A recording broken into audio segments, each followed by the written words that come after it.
اور جب ان کے پاس اللہ کی طرف سے پیغمبر آخر الزماں صلی اللہ علیہ وآلہ وسلم آئے اور وہ ان کی آسمانی کتاب کی تصدیق بھی کرتے ہیں،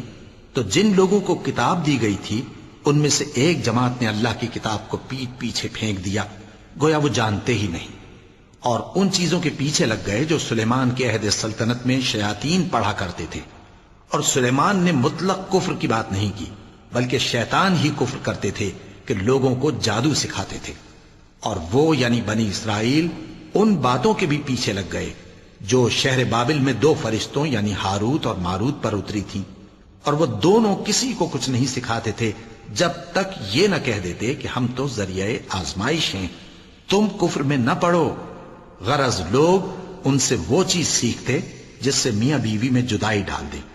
اور اللہ کے حکم کے سوا وہ اس چیز سے کسی کا کچھ بھی نہیں بگاڑ سکتے تھے، اور کچھ ایسے منتر سیکھتے جو ان کو نقصان ہی پہنچاتے اور فائدہ کچھ نہ دیتے۔ اور وہ جانتے تھے کہ جو شخص ایسی چیزوں یعنی سحر اور منتر وغیرہ کا خریدار ہوگا اس کا آخرت میں کچھ حصہ نہیں، اور جس چیز کے عوض انہوں نے اپنی جانوں کو بیچ ڈالا وہ بری تھی، کیا اچھا ہوتا جو وہ اس بات کو جانتے۔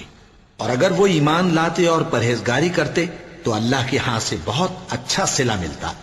کیا اچھا ہوتا جو وہ اس سے واقف ہوتے۔ اے اہل ایمان، گفتگو کے وقت پیغمبر صلی اللہ علیہ وآلہ وسلم سے راعنا نہ کہا کرو، انظرنا کہا کرو، اور خوب سن رکھو، اور کافروں کے لیے